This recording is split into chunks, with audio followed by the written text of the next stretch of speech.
We're joined on this episode by Terry Isachsen. He's a guitarist for a bunch of bands around the Minneapolis Twin City area. Welcome, Terry. Thank you so much for having me, Don. Now you play for really a wide variety of bands and a lot of bands. Do you have like one main band that you consider, like your go-to or that you use when you introduce yourself to people? They're like your children, Don. You can't have favorites. Yeah, they're all great in their own way. I guess probably the one most people have heard of is probably Flamin Oh's. They've been around the longest and have a little bit of local fame. Is that for current bands? Is that the one that you've been in the longest too, or not? Let me see. That's a good question. I think it's been about 15 years with them. The cool thing about them is 2 months or so after I joined, they got inducted into the Minnesota Rock Hall of Fame. I did absolutely nothing to deserve that, but I got my plaque. So you went in with them, I got in on it. Timing is everything. Timing is everything. Yeah. So you're in, we could spend the whole podcast just listing bands that you've played in and that you're playing in now and stuff. So you play in so many and stuff.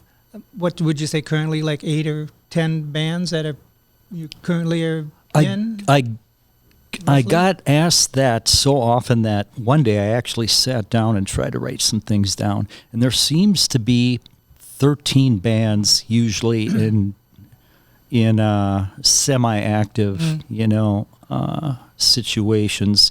Maybe 8 to 10 that will play kind of regularly. Yeah, but I think it's gotten up towards 20 at some times. And do you consider yourself a member of these bands, or are you like a hired guitar or sideman, or what kind of, how do you... You might have to ask some of them. What I think may not be the same as what they would tell you. It would depend on the band. Some of them may have more than one guitar player coming and going, depending on availability. So I'm trying to think through my mind of the different situations, and some of them are just pretty solid. That's I'm the usual guy. Yeah, because it seems like when you're playing in that many bands, there's got to be overlap, and there's got to be times when you say, I can't do this, someone else has to do this or whatever. Yeah. So you have to kind of pick and choose sometimes. I mean, you must have to. Luckily, that hasn't happened that often, and the logistics have been such that sometimes there will be several things in a day, actually, and they'll bunch up like that. But there have been a few times, like you mentioned, but most of those involve situations where there may be a variety of guitar players to choose from. Yeah. And then you've kind of set yourself up this way for being where you can play with who you want and play when you want, but more importantly, not play when you want and not have to play with people who you don't want to play with. And that's important. Yeah, it is. But some people don't have that choice. You've kind of set yourself up as kind of a unique position that you're in, playing with so many bands, plus playing kind of who you want. You got to kind of be not only physically and mentally, but financially able to do something like that. Has that just come about, or have you is this a kind of a goal that you've kind of worked towards for, this is how I want to end, how I want to play, how I want to be in my career, at this point, this is how I want, what I want to be doing? A certain amount of stuff just kind of morphs like life in general. But I did actually make somewhat of a conscious decision at the end of my 20s that I would separate my economical life from my musical life. I played in cover bands most of my 20s, and it was a good experience, learned how to play in a variety of styles and things like that. But this funny thing crept in that I realized a lot of times the situations where I made the most money were often playing music that I didn't necessarily care for that much. Right. And early on, I was in a band that did mainly originals, and we'll probably hear one of their tunes coming up here. And they had an alter ego kind of a band that was a cover band, and the cover band always made more money than the original band. And I thought something's, the economics were having an influence on how you approach the art.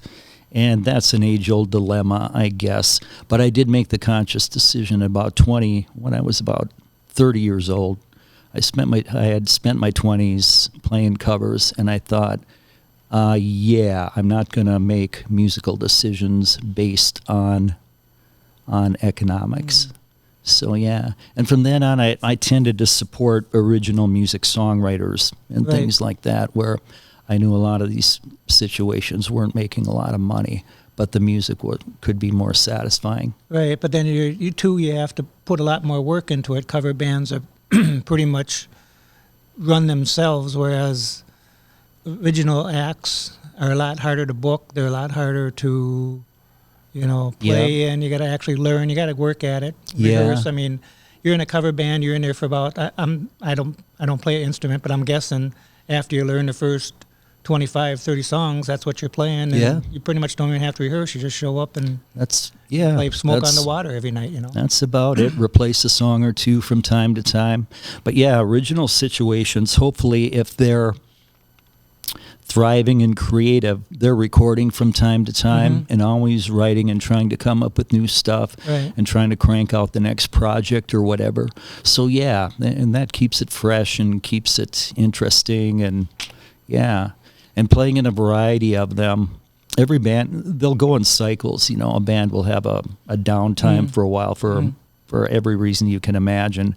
But playing with several of them, usually if one hasn't played or is in hiatus for whatever reason, something else will be happening. And the tricky part is to strike the balance. I think the old saying is, musicians are either not busy enough or too busy. So it's tricky to try to strike that happy medium. So let's start at the beginning here a little bit, and why don't you talk about some of the first bands, how you got started in music, and some of the things at the very beginning. Okay, just very briefly, without getting into too detailed, but I grew up in Wilmer, about 100 miles west of the cities, and ended up playing in bands around there since junior high. And there were places to play live music around then, back at that time. And so it was just a great school to learn how to do these things. And thanks to everybody from the home turf for always coming out to seeing those bands. And it was good schooling. What were some of the covers you were playing around then? Let me see. A style of music. At the start, I lived on a pretty cool street in Wilmer growing up, within about a 3-block radius on the same street. I ended up having a guitar teacher a block away, this woman who had an all-woman band back then in the 60s, which was unusual, and they would play in the garage, and they were great. I remember them playing Animals and stuff. And half a block down from them was probably the best band ever to come out of Wilmer. These guys had a big influence on me. A best friend's older brother's band, and if we were cool and kept quiet, we could go down when they rehearse and sit in the basement. And man, I soaked that stuff in. And but some of the earliest memory, I think our 7th grade party, we played Unknown Soldier by the Doors, complete with the execution scene in the middle. If you can imagine a bunch of 13-year-old knuckleheads doing that, scared to death, just first live performance, some of the first live performance. So it was kind of that stuff, thanks to some hip older brothers and stuff that we were able to hear some of the cool music. So it wasn't just top 40, poppy, bar, get the crowd to dance kind of stuff? I spent a lot of my 20s doing that. Okay. Yeah, much of my 20s was spent doing that. My timing wasn't so hot then because I got in kind of deep buying a huge PA and lights, and I had bank payments to meet every month, and so played what I had to get those payments made. And of course, right after I bought that stuff, a lot of places ended up getting house PA systems. So we were schlepping all this gear around. But so that was Huey Lewis, Bryan Adams era, kind of that era. I was doing a lot of singing then too. In fact, it was 9 to 1, 6 and 7 nights a week sometimes. And I ended up frying my throat out by the end of my 20s. I couldn't sing anymore. And that kind of forced me into sideman business, which was pretty traumatic at the time. But like many things in life, it ended up being kind of a blessing in disguise. I met so many people doing that and getting in a bunch of bands. And I was going to say too, when you're on stage and playing with a lot of these bands, I see a lot of times with extra. You're in a musical community up here now. Yep. And you're playing in so many bands that oftentimes somebody in the crowd is being called up by the leader, or somebody's pointing at somebody to come and play a tune or do something or sing an extra song. Does some of that experience being from a small town and maybe playing with a bunch of different people kind of make it that easier for you than where there isn't so much of an ego or there isn't so much of an on-stage presence? That's probably it. Back in the Wilmer era, it was like one big happy family. Right. Anyone was welcome on stage, and it was just a bunch of our friends, and we liked it that way. A good night felt like the inmates had been let out of the asylum, and they could have the run of the stage or come yelp along on some background vocals or whatever. Anyone was welcome. And we were walking on their tables and kicking glasses off and stuff like that. So yeah, it just that's a good night to me is when it's just everyone's when the crowd and the band are kind of together. Exactly. Yeah, makes blur for that a line. good show. Yeah. Yeah. So what you ended up bringing you up to the cities then? I moved here probably 3 different times through the years for different reasons, but the final time I moved up here was, I think, early 90s to go to the UMM. Okay. And I'd gone back to college when I was 30. And that was part of my somewhat hazy plan about keeping economics separate from my music and looking to do something else. I thought maybe I could be a doctor. But so you went to medical school then? Or I took pre-med. Okay. I took a few years of pre-med stuff. And organic chem was the death of me. And it occurred to me that even failing, if there's such a thing at rock and roll, it's fun. Yeah. Way more fun than failing at organic chem. You can have fun while you're doing it. So that was a bit of a revelation. Run Westy Run played at Northrop Plaza. And in the midst of my chemistry hell, and Kirk was climbing the scaffolding, and I had a revelation that, I used to do that. That used to be a lot of fun. And that kind of got me thinking towards, playing more in the cities again. Then how did you connect with some people up here then? Did you know some people, or did you just kind of... Here's my advice to some youngsters. I knew a few people, but, as guitar players, we can be a dime a dozen. And people will ask me, what can you do to set yourself apart? Get a rehearsal space, man. I moved into a big warehouse space, early 90s, 1 block northeast of Broadway and Central in North Minneapolis. And I rented it out to some different bands to rehearse. Most of them stiffed me, but that's okay. I met a lot of people. And we'd have like band showcases. And had built a big stage, had big PA and lights. And it's scary having hundreds of people waltzing through your living room. So it was kind of foolish in retrospect, but met a lot of people that way. Okay. One time I ran into Curtis A., who I had met years before, and I knew he was doing the annual John Lennon tributes, and I knew that was a huge band. Right. And I said, man, if you need a place to rehearse that huge band, I've got a pretty big room. You're welcome to use it. Okay. That way it would be cool. And so that's kind of how I got in with those guys. They threw me, I think they felt they had to throw me a bone. Right. So I would come up and play one song on acoustic guitar at the start. Now I don't get off the stage. Well, that's what they call networking and stuff. But you got to have your kind of a niche, or you're in, or somehow to get to meet people, and you can't be shy too. You must not have been shy, because you must have been. Actually, I was. I don't have that really in-your-face go-getter type of thing.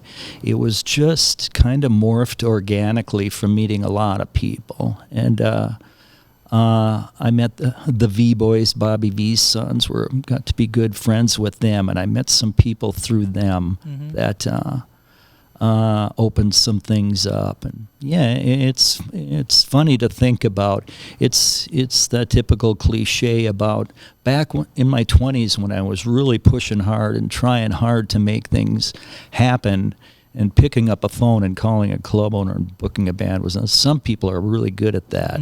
And it's not in my nature. Okay, I'd feel physically ill before I had to do that. But so after I turned 30, things just kind of morphed in an organic way, like I say, that way. I didn't really work hard at it. I had a huge rehearsal space, and that opened things up, and I just kind of met people. And some of the bands, their guitar player would quit, and they'd say, "Oh, sorry, but we got to split up unless you fill in and play guitar." And I needed their rent money the few times they came across with it. So, so I said, okay. And then, so was that when you were still doing kind of covers, or were you doing some originals, or what? How did you go from the covers to the originals? By that time, it was mainly original era. In my early 30s, when I went back to the U of M, I was playing in duos. I didn't know anyone else who was doing this. This sounds like the dinosaur era, but we had backtracks on cassette tapes, and we could, me and another guy could fit into rooms that were too small for bands. And so I never had to get like a, quote, real job or whatever during college era. I'd go back to Wilmer area and play in some of these places as a two-piece.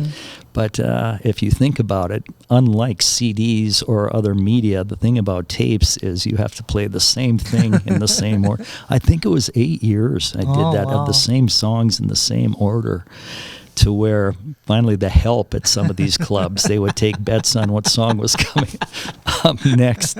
They had our set list memorized, you know. But that was still doing covers then? That was cover era still, yeah.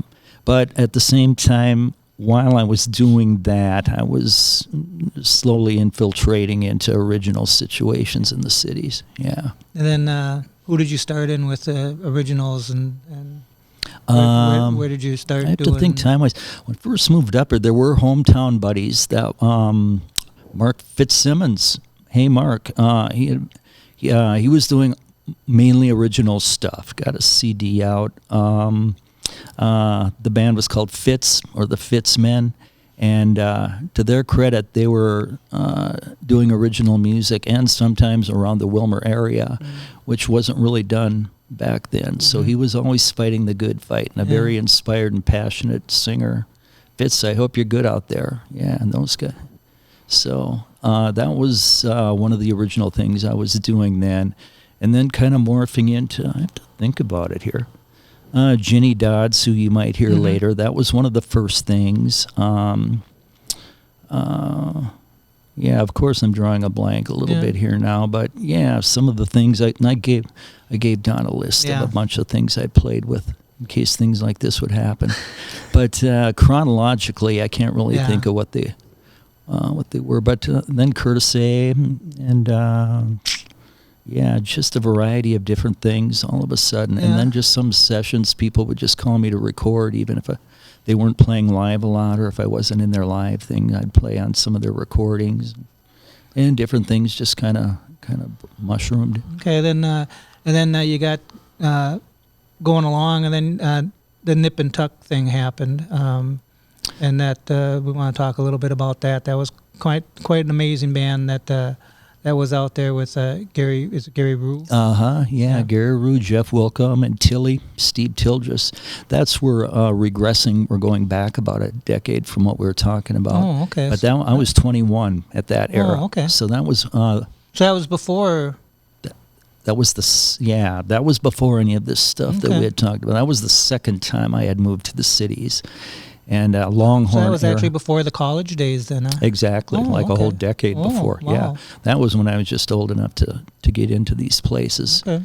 And that was Longhorn era. We played at the Longhorn there, and and on the bill with Flamin Oh's often, so it was funny. Fast forward decades later to be playing with the O's and playing with Kurt, who was playing at the Longhorn a lot, Curtis A. And I met a bunch of those guys from that era. They were a little bit older than me, but then I was back and forth to Wilmer. But when I finally moved up here for good, I still knew some of those guys, even though we'd been out of touch a bit. But then how'd you get introduced to them, and how did you? Let me see here. Nip and Tuck I met because a woman I knew was going out with the sound man of Thumbs Up. Thumbs Up had Curtis A. and a couple guys from Nip and Tuck, Okay. Gary Rue. And Thumbs Up was great. Anybody who caught them in the day will tell you. Peter Jesperson mentions them in the Longhorn documentary and stuff. And about a year later, Thumbs Up split into two bands, Curtis A. and some of his bands, and then Nip and Tuck split off of that. Nip and Tuck ended up playing in Wilmer, my hometown, when I was back there. And it took me a while, but I said, I know you guys. I met you, blah, blah, blah, at this party after I saw you play. And they were looking for a guitar player then. Okay. And they said, learn Baby Blue by Badfinger and play it with us tonight. I had not been playing electric much then. I'd been just kind of studying classical guitar, which I was never good at all. And so I was really rusty on singing and playing electric. So I played it with them that night, and I thought I was horrible, and I'd never hear from them. But a couple months later, they called and said, yeah, come on up if you want. And they actually went on to be quite a big band, touring and playing around? They were a critic's darling band. Okay. I don't think they would disagree with me using that phrase. They got good press before I joined them. When they were a three-piece, they were awesome. And they recorded a demo at Sound 80 studio in town. This was an era before there were a zillion studios and everyone had them on their computer. Dylan recorded Blood on the Tracks there. And an unknown Prince was recording right across the hallway. And David Z was producing it. There was a three-man production team. David Z, who was working with Prince and started him, and Steve Greenberg, who went on to do Lip Sync. They had Funky Town, that hit. And, and a few guys like that were in on this demo. We did a 4-song demo there. And we were supposed to be moving to L.A., and for various reasons, we never got out there. Our manager went out there and shopped the thing around a little bit, and that was a long time ago, and a little hazy about exactly the details of how it went down. But yeah, we played around, and then Nip and Tuck turned into Rue Nouveau, right? Yeah, correct. With it's a little Elvis hazy. Costello kind of hooked onto them. Yeah, with Leslie Ball. In fact, they may have been Les Rue after that. They were Les Rue and Rue Nouveau, and I'm not exactly sure. And Gary actually called me in Wilmer after Nip and Tuck broke up. I went back to Wilmer, and I got a call. I was orderling at a hospital at the time, and he called and said, would you like to be in on this? And by that time, I'd relocated back home and gotten some primitive recording gear and just wanted to putz around with a reel-to-reel decks and try some songwriting and stuff. So we're going to play a song by Nip and Tuck, and so none of this stuff has ever been released or out, or this is kind of a correct, never heard before song then by, yes, indeed, by Nip and Tuck. Lucky people, you get to hear this rare thing. All right, this will be I Can't Remember You from Nip and Tuck. I Can Remember You. Oh, I can. Oh, yeah. Okay. Yeah, I Can Remember You by Nip and Tuck.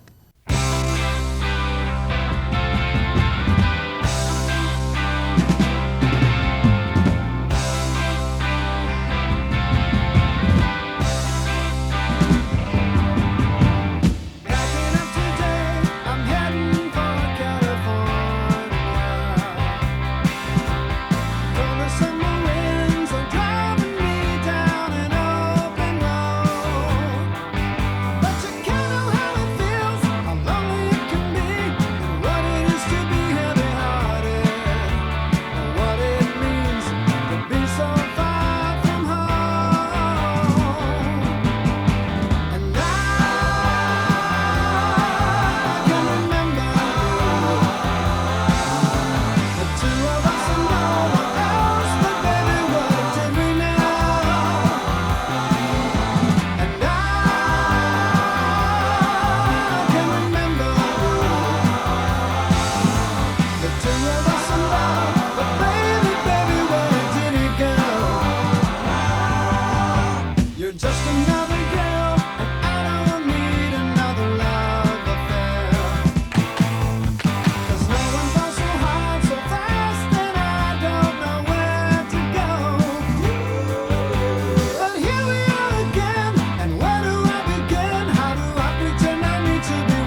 And that was I Can Remember You from Nip and Tuck, and that reminded me a lot of the Raspberries. That's a good call, Don. You know, listening to that, it's funny 'cause we played Longhorn era. Those of you who know about that era, late 70s or whatever, we were power pop. Those guys were all such good singers, as you could hear. We were doing all those vocal harmonies, and that's in the middle of Sex Pistols, Ramones era. So it was always a little tricky wedging us into that scene. But funny you should mention Raspberries, because if we did covers, it was Raspberries, Todd Rundgren, Beatles, Badfinger, and either they, if excuse my grammar, or another band that Gary was in at the time opened for the Raspberries one time, okay. if I remember the anecdote correctly. They thought Gary was Eric Carmen. People thought he was, because you hear how he sang, and he actually does not look unlike him. There's a double negative there. But yeah, there was some kind of story like that where he was mistaken for the guy. So then they did kind of have a part career, so you were kind of in cover bands and in his band and in Nip and Tuck at the same kind of a time? Nip and Tuck, when I was with them, I was exclusively with them. Okay. But you're right. Later on, I was, it mushes in my brain a little. But when I went back to college, I was going back sometimes to the Wilmer area to play some cover things while doing some original things up here. Because what I was thinking of was I like reading magazines and watching interviews and listening to people, artists, musicians talk about different things, kind of the history of it and what they talk about and stuff. And early on, when I was listening to, like, I don't know if it was Eric